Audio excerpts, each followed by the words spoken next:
Spojená škola vo Svidníku je jednou z ďalších škôl, s ktorými spolupracuje Centrum voľného času. Ponuka krúžkov je pestrá a fungujú tu aj krúžky, ktoré v budúcnosti môžu pomôcť študentom uplatniť sa na pracovnom trhu. Dnes sme sa spoločne prišli pozrieť aj na krúžok Mladý účtovník. Ako krúžok prebieha, čo je jeho hlavnou náplňou, nám porozpráva jeho vyučujúca a na názory sa opýtame aj samotných študentov. Skúste nám priblížiť hlavnú náplň a aktivitu vášho krúžku. Krúžok Mladý účtovník je zameraný na ručné účtovanie, ale taktiež žiaci si tu precvičujú účtovanie na počítači. Máme program od firmy Cross Omega, kde vlastne sa zdokonali v účtovníctve. Môžu reálne už pomáhať potom v praxi vykonávať účtovníctvo, naučia sa robiť faktúry, zakladať firmu až po daňové priznanie. A koľko študentov sa zúčastňuje tohto krúžku, po prípade ako často sa stretávate? Na krúžok je prihlásených 19 študentov, ale býva tu aj 30, lebo majú o to veľký záujem. A stretávame sa raz týždenne, prípadne podľa potreby, ak potrebujú niečo doplniť. Zúčastňujete sa nejakých súťaží? Prebehlo školské kolo Mladý účtovník a teraz 23. marca ideme na regionálne kolo, ktoré zastrešuje Slovenská komora účtovníkov a auditorov v Košiciach. Ďakujem pekne za rozhovor. Čiže pri mikrofóne TV Centrum máme víťazku súťaže, ktorá nám sama priblíži bližšie súťaž. Čiže skús nám priblížiť, čo bolo hlavnou aktivitou tejto súťaže. Takže ja som sa zúčastnila súťaže Mladý účtovník školského kola, kde som vlastne vyhrala a teraz postupujem ďalej do Košíc, čo sa uskutoční 23. marca. Čo je hlavnou aktivitou alebo náplňou tejto súťaže? Ako súťaž prebieha? Tak najprv zaúčtujeme písomne a potom to všetko nahodíme do programu, do crossu a treba, aby sa tam strany rovnali a aby potom vyšiel taký stav, ako má. Ďakujem pekne za rozhovor a prajem veľa úspechov na súťaži.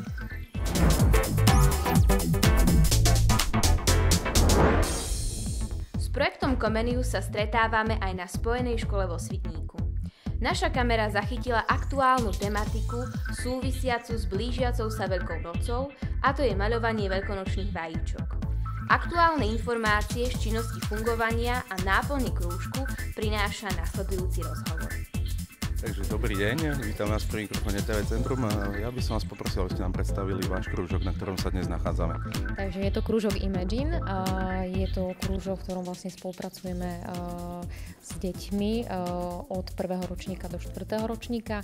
Je to v rámci projektu Comenius, ktorý beží na našej škole už druhý rok a venujeme sa v tom krúžku nielen spoznávaniu iných krajín, čiže našich partnerských krajín, ale hlavne našemu tradičnému umeniu, a to sú kraslice.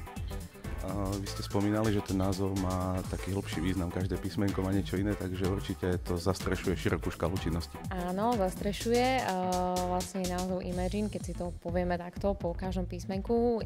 I znamená inspiration, M motivation, A R znamenajú art giving.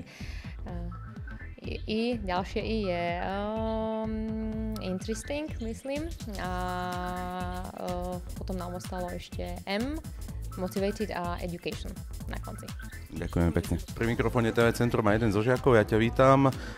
Ako si ty spokojný s týmto krúžkom? Ja som dosť spokojný s týmto krúžkom, lebo tento krúžok mi dal toho dosť. Mohli sme v rámci tých výjazdov v Turecku, v Litve, alebo teraz ako boli v Taliansku, spoznávať inú kultúru, odlišnú kultúru úplne od tej našej slovenskej. Čiže napríklad v Turecku nejaké tradičné umenie, maľovanie v oleji. Napríklad v Taliansku mohli sledovať drámu a v Litve napríklad nejaké tie drevené výrobky. V Poľsku oni prezentujú bižutériu. Napríklad v Anglicku, kde ešte len vycestujú, Angličania budú prezentovať vianočné stromčeky a v Španielsku je to hudba, tradičná hudba.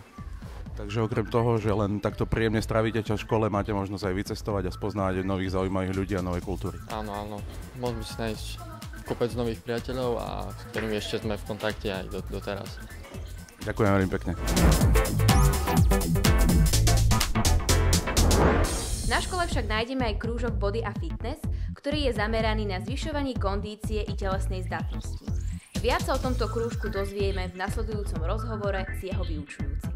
Takže skúste nám priblížiť hlavnú aktivitu vášho krúžku. Takže náš krúžok sa zameriava hlavne na to, aby mládež dostala kladný vzťah k pohybovej aktivite, aby sa naučila cvičiť, redukovať svoju hmotnosť a tým pádom aj prispôsobovať výživu jednotlivým tréningom. V čom vidíte prínos tohto krúžku pre žiakov?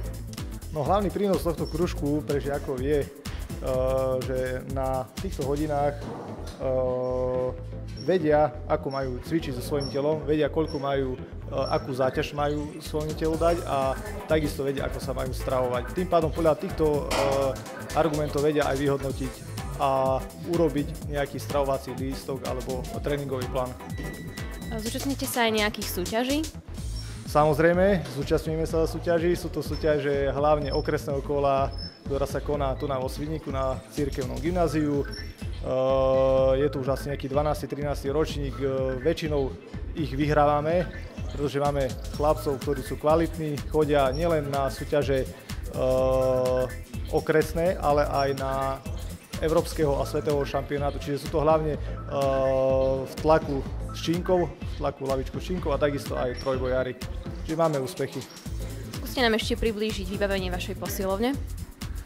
No, v tejto posilovni sa dá prakticky zacvičiť celé telo, čiže máme tu stojany, ktoré slúžia na posunovanie nôh, ďalej máme tu na kládku alebo multifunkčná väža, na ktoré sa dajú cvičiť takisto chrbát, nohy, hrudník, triceps.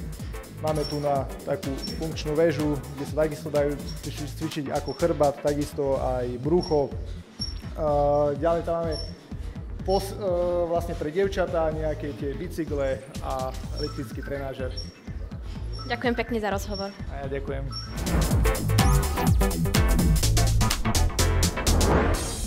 Nasledujúci krúžok s názvom Moderná gastronómia ponúka možnosť všetkým študentom, ktorí majú záujem o varenie a rozvíjanie svojich kuchárskych zručností.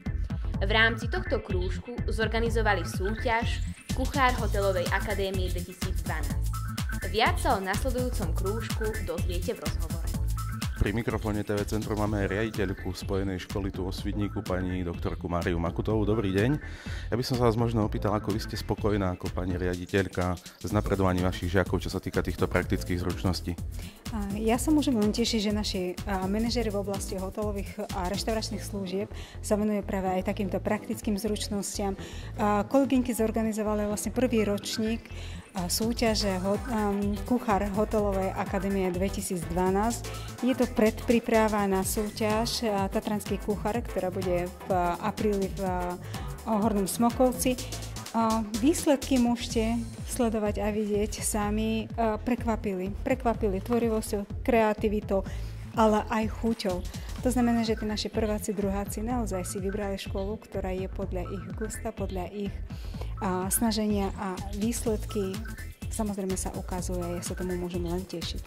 A je to veľké plus a zlepšuje to štartovaciu pozíciu v tom reálnom živote, takže naozaj verím, že aj Hotelová akadémia zapíše sa aj na takýchto významných súťažiach a na peknom a dobrom mieste, tak ako si títo žiaci zaslúžia. Ďakujem veľmi pekne a budeme držať palce na týchto podujatiach. Ďakujem veľmi pekne. Pri mikrofóne máme aj jednu pani, ktorá sa priamo podielala na hodnotení a vyhodnotení. Dobrý deň, aby som sa vás opýtal, ako prebiehalo samotné hodnotenie, respektíve čo ste zohľadňovali pri výbere toho najlepšieho kuchára Hotelovej akadémie. V prvom rade sme hodnotili chuť daného jedla a potom samozrejme aj tú kreativitu. V neposlednej rade to boli aj dodržovanie technologických postupov prípravy, hygiena pri práci a osobná hygiena. Vy ako vyučujúca odborných predmetov máte ale určite máte oko na to, ako majú žiaci postupovať.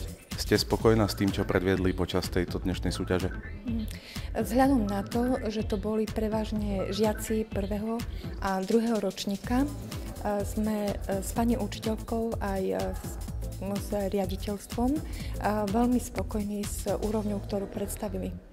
Výsledné diela dávajú podľa všetkého, aspoň takto opticky, veľkú nádej uspieť aj na tatranskom kuchárovi. Váš pohľad? No, pevne veríme a dúfame, že áno, že sa nám podarí aspoň do tej lepšej polovičky dostať. Budeme držať palce a ďakujem pekne. Ďakujem aj ja veľmi pekne.